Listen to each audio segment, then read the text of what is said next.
Hey, Andy, welcome to the show. I appreciate you being here. I am so excited to be here today. I thought you're the perfect person to have on during Financial Literacy Month to have this discussion because it's I don't know, a buzzword, financial literacy. So I wanted to start off by asking you, what is that? What is financial literacy? Well, I look at financial literacy just about the education level of people when it relates to money. So, how much do they know? Where did they learn it? And what's their experience with money along the way? And people can have a high level of financial literacy and still do things that are not great with their money. And then there are people who don't have great financial literacy, but they're saving because they just heard you're supposed to save. So those are some of the people that I think need a little bit more financial literacy. Yes. I, Financial literacy to me too, though too, because I was thinking about it in preparation for this, is money goes beyond just or finances, just like money. Like there's estate planning, there's home buying, car buying. And I thought about this next question, which I'll go ahead and ask, is how do you know what your literacy level is? And does it ebb and flow? Because I thought, like, hey, if I have to go out and buy a used car right now, I do have financial literacy on car buying, but I would probably need to brush up a little bit. Like, what are the current interest rates? Like, what is the market like? Those type of Right. things.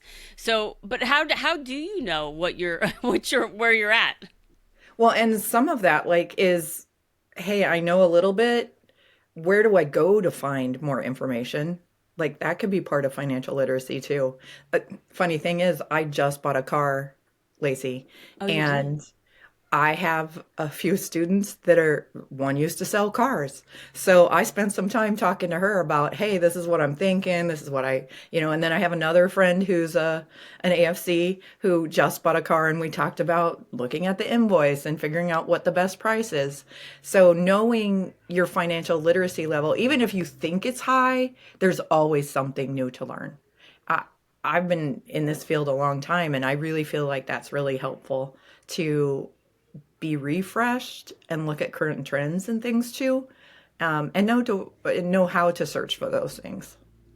I have never really thought about that, but you are very, very right there. That financial literacy, your network plays a role in that because who are you gonna where or who? So in this case, your network. Who are you going to ask questions about? People that have had those experience Yeah. can help you make really good decisions. Um, Well, I got another question about that, but maybe I'll skip ahead. Is actually no, I won't. I won't skip ahead. Okay. Why is financial literacy important? How does it impact the day to day of your life? Your knowledge about money and all of the aspects that go with that. In the long run, it can really impact what you have saved for your future self. So being smart about everything you spend, even going to the grocery store, buying a house, knowing how to reduce your utility bills, looking at your subscriptions, all of those things add up and they accumulate over time. Like if you save more and more and more, then you're going to be able to save more for your future self, or you're investing in your future self, right? You're investing money in the stock market or through whatever means you feel is appropriate for you after you've done some research and learned as much as you can. So I think everything you do, almost everything you do, I should say, is related to finances, like raising your kids, how much you spend on them, um, going on trips, buying groceries, going out to eat. Everything is going to make a difference in the end game. Yes, or things you don't do. Right. Like a subscription that gets away from you. That you didn't realize that you have been paying for 6 months and you shouldn't have been paying for because you don't use it anymore. I think those things too, like Yeah, you signed up for a gym membership 2 years ago, and they're still taking $20 out a month. Yes, and you have they've And you've renovated been and you didn't twice. even know it Yeah. because you haven't been there. Yeah. Well, how can people take the bull by the horns and improve their financial literacy? How do they go after it? You touched on your network asking people, but sometimes I feel like people don't, they want to do their own groundwork first. So, how can Yeah. they go out there in the world, whether that's the internet, in person, to increase or improve their financial literacy? Okay, well, my very first thing that I have everybody do, no matter how much they have in income, I have them track their spending. And I think that when people see what they spend and how they feel about what they spend, because a lot of times I'll have them write down everything that they've spent, and then I have them put the emotion next to it. When I spent this money, I have people who are like, I went out to dinner because I was having a really good day and I wanted to celebrate. Something good happened. And then the next week they go out to eat because they had a crappy day and they didn't want to cook. And so we kind of look at those trends, and then you can really get a picture of what your values are, because people say, oh, this is my value when it comes to finances. But oftentimes when they track their spending, you find that they're really spending money elsewhere. And I think that's the first step, is knowing where you're spending your money and why. And you can go back, and sometimes we have people who use credit cards or debit cards for everything, and they could go back and they could look at that. They're not going to have the emotion part, probably. They might be able to do it for a few things, but you could go back and see what your trends are, because a lot of times when I've had people do that, they're like, oh, I decided I didn't want to write that down so I didn't spend it. So it gives you maybe a true picture if you go back, but there is a lot involved with the emotion there, and how you spend and why you spend and their values and what you grew up with and all that stuff kind of is a big picture. And then, you put it in a budget. And I use budget as this is what has already happened. And then I use spending plan for what we plan to spend in the next month. So that way I don't see budget as a bad word, because it's what you already spent. It's no big deal. Yeah. It gives you a clear picture of like past behavior and then how you could change that to align it with your goals. Yeah. I think if people looked at mine, it would be like you spend a lot of time at the grocery store. Like that's where you spend that's where you spend all your money. But I really like making sure, I do a lot of cooking. I don't go out to eat very often. To me, if I go out to eat, like I want it to be like something I can't do myself, like oysters, or I mean, I guess I can. I do those by myself, but Yeah. like if it's a splurge or a nice thing, like I want the experience. I want somebody to bring the food to me and do all the dishes. Like I'm paying for that, but the majority of it is the grocery store. But that is something like I really like making sure that my kids have the things that they want for their lunch or the breakfast that they want to set their, their day off right, that type of stuff. So I think that's a really great idea, is to really look at how you're spending, and that can show Right. you a lot. I see, if you're spending all your money, like you're the majority of your money, on grocery shopping, then you value nourishing your family. That's what I Yes. see. Yes, that is true. That is a true statement about me, Andy. That's one of my values. Um, how do you know that when you go out and get financial literacy, wherever that be, that it's right or reputable? Because I'm, Oh, thinking about TikTok here. yeah. There are, there's so much information out there. Like even what I do, this podcast, my website, classes, the work that you do, all of these things. There's all these resources out there to improve your financial literacy. But how do you know? That's like I think going to a bad mechanic. Yeah, you need your car fixed really bad, and you go to somebody and they overcharged you and they never fixed it, or they give you like a band-aid, and down the road it's gonna break down. So how do people know? That's a really good question. So what's funny is, I have a class for my candidate program, for my experience hour program, and it's presentations. And one of the exercises they have is giving bad advice. So I'm like, imagine you are on TikTok or Instagram, or, there's a reel or a story or a short, and you watch it and it's like the wrong information. And they really enjoy doing that because everybody's seen bad advice. Yeah. And one of the things, that's really hard, like thinking about social media. So I think having somebody who's got a certification that you follow could be really a good step in the right direction. Somebody who's taken the time to get the continuing education on a regular basis and keep up with standards and things like that. Following people like that.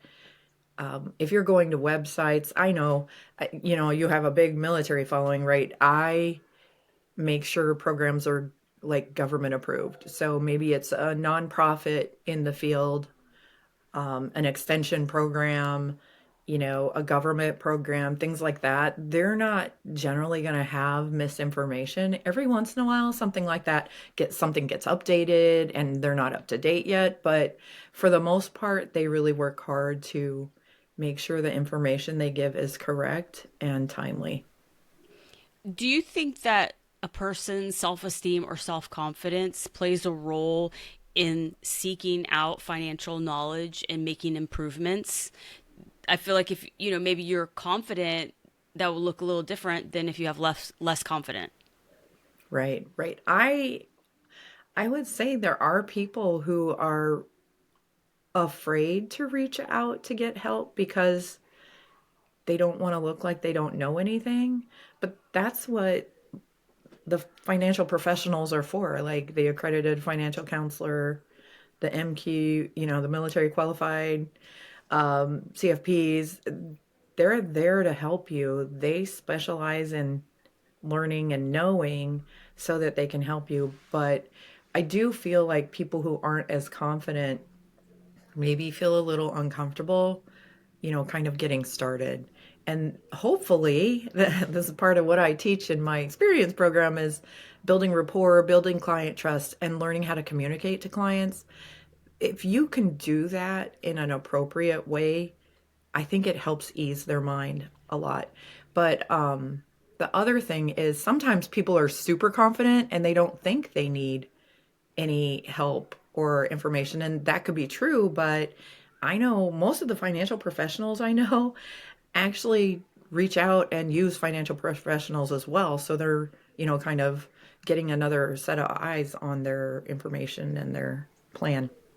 Yes, that is really hard. I call it big for your britches, Andy. People that that I've had them, or you meet them and they're very confident in their knowledge, and it's really hard when you know that their knowledge is not correct or not an absolute. There's some nuances to it, so that can be difficult if you think you have all this financial knowledge and you don't. I think that's kind of ego and being a little bit humble to say, okay, hey, I could learn. I think that's who I am. I always want to learn.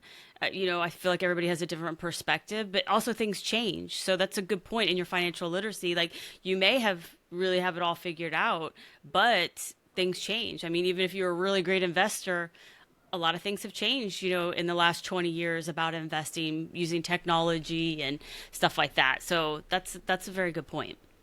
Right, right. And I would say, like, even, I tried to model that for all the employees for the military program that I ran. There was like 700 of them. And I would start every class with, hey, I learned something new every day. I hope you're excited about learning something new and trying something new. So I think that's really helpful. And like when my husband passed away 9 years ago, I reached out to people who worked with, survivor outreach or whatever, and said, I don't want to do anything stupid. And they're like, yeah, we know you know everything. So I just said, hey, tell me what's the biggest thing that people do wrong, after somebody passes away. So in the military. So that it helps to be able to reach out and be vulnerable to learn. Yes, in bad times, being in an emotional state could really mess with the decisions you make. You might have the financial literacy or a good base of financial literacy, but I would think like death, divorce, disability, having children, like these are all emotional states. I tell the story about how I had a very horrible child birth experience. It really wasn't a birth. I had to have like an emergency surgery. And Mm. afterwards, I forgot to pay my car payment 2 months in a row because I hadn't had a car payment. And I got a new car because we were having a baby, and all of that like emotional trauma and like drama, not just about like what I went through, but then like having a new baby, being up all night, being fatigued, that type of thing. So you're right, like you could have like all this experience, but in that moment not make a good decision. So I think it goes back to that network that you talked about. Yeah. That is a big aha moment for me, pointing out financial literacy, how important your network is, because I think too in business that applies. If I'm doing something or seeking out research, I do call on friends a lot to be like, hey, what's, like talking with you about continuing education hours for the conference. Like, I don't have that skill set, but you do. And so being able to talk to you and give me your perspective, like, hey, this one time I did it, and this time, like what Yeah. you can let me know what to expect and, to avoid some missteps. And I think that's wonderful considering that in your financial literacy, how important that is, people that have been there before you. Right. Right. What are some mistakes that you see people make when it comes to their financial literacy? I mean, we talked about maybe sometimes getting off TikTok might not be the way to go, but what are some other Okay. ways? So I will say a couple things. One, sometimes people wait until a parent or grandparent gets sick or passes away. They wait till then to start really thinking about, like, they don't think about the end until somebody else makes it to the end, right? And it's great to start then, right? Because you want to start at some point getting ready for older age and estate planning. But it'd be great if you started in your 20s or 30s, right? So that's much better for compound interest. Um, the other thing that I think is a big mistake is sometimes people listen to advice and maybe it doesn't fit exactly their own personal finance and goals, and they do something that they don't believe in. And I think it's super important for people to believe and know why they're doing what they do. And because if you're investing one way and you're super uncomfortable with it, even if it's making a lot of money, you need to become comfortable with it or you need to find a plan that works for you better. Does that make sense? Absolutely. I thought day trading, right when you said that, might be comfortable for somebody else, in the financial literacy journey, learning about day trading. But no matter what you told me about it, I would not be comfortable with that. So it wouldn't make sense for me to take that knowledge and run with it. It's great to understand it in the grand scheme of investing and trading, but I wouldn't be comfortable with that given my risk tolerance. Right. Yes, that is a good one. Information is good to have, but it's not necessarily always something that, Fits. yeah, or Yeah. is actionable for you. Right. So but yeah, I Like I mean, love forestry land. Not everybody's going to go out and buy 150 acres of forestry land, right? yes, yeah, that's an investment for you, but yes, might not be for everybody. That's a very well. I mean, and that's a good point too about real estate. You know, uh, Being a landlord, not for everybody. It is not for everybody. That's Yes, right. I hear stories all the time about how horrible it was, and my class the other day we did a calculator that was it was rent versus sell, and almost every scenario we put in there because we were using somebody's real scenario, and it said it would be smarter for you to sell it than to sell it and invest the money. But some people really love that real estate, you know, path and have 15, 20 rentals, and they enjoy that. So it has to fit you. yes. Same thing with flipping a house. Oh, I've heard, definitely. a lot of great stories, but also a lot of horror stories about flipping a house, and especially in a relationship. I think that's a huge test of a relationship if you decide that you're Yeah. gonna flip a house together. But there's just a lot of variables there, and if you don't have that skill set, you are probably relying on a network and resources to increase your literacy about it.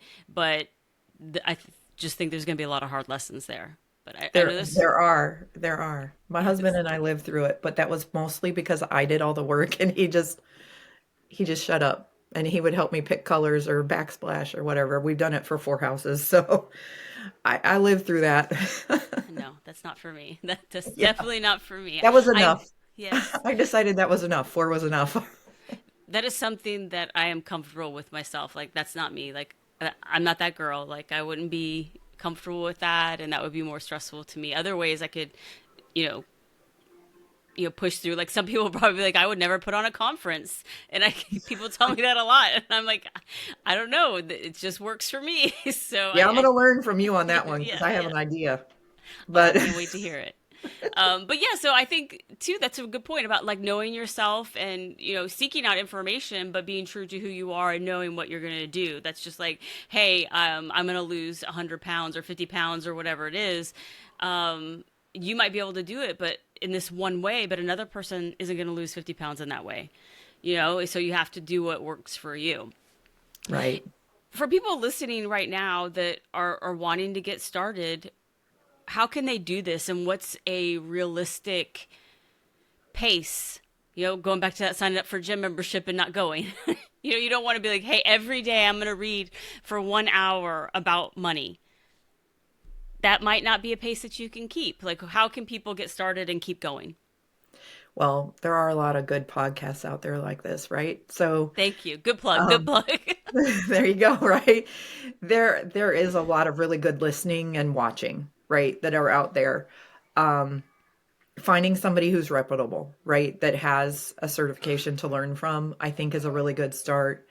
Then, if you're military affiliated, I love the FinRed Learning website. You could, we did in the program that I ran 7.5 hours of continuing education learning about each tab. And that barely covered the beginning. So you could spend a day just picking one thing and just going through the whole list. They link to other resources that are appropriate and knowledgeable. So you can learn a lot from that. And just, going through that website could be really helpful. They also connect to Mill Spouse Money Mission, which is really good too, dedicated to spouses of service members. Finding a financial professional at the stage you're at. So an accredited financial counselor, if you're just beginning to learn and you want to learn about your values and maybe do some solution focused counseling where you're looking towards the future and trying to figure out what you want to do moving forward. You don't have to dig into the past that much unless you really want to look at your values and where you learned them from and things like that. If you need a planner, somebody like a chartered financial consultant or a certified financial planner, having somebody who can help you learn where to educate or where to invest and learn about that too. Those are all a good place to start. Yes, and when you said the FinRed website, that also reminded me that now the VA has a program like the FinRed website. I think it's Vet, like FinHealth. So Yeah. there are really great programs out there where you can get that information all for free. I think that, Yeah, and that's yeah, brand new. That website's yep. brand new. One of my students is doing social media posts on that right now. That's part of their exercises. And it's been really great. So I did post that on my social media yesterday. I think it was yesterday or Saturday, one of those two. And so that's definitely something to look into where you can I learn want a to lot. ask you, oh, whoops, sorry. That's right. Here I go. I want to ask you a couple of quick random questions I ask everybody. First off, what is one resource or tool that makes your life easier? Related to finances. No, it could just be anything. Boy, I love my Calendly. I do I too. will tell you, I love my Calendly. Um, I schedule meetings all the time. I have 20 hours a week that my students can participate in class, and it helps a lot to just keep all of that organized and up to date, and it connects with my Zoom, so that's super easy to use. I know a lot of people use other things to schedule their meetings, but for me it works. I have like 12 different meeting types, so It keeps all organized in one place, and I can go in there and block out a day if I need to. It's super easy. What is your favorite book right now or your favorite book of all time? So I'm getting ready in mid-June to start Nudge, the final edition book study, and that is the book.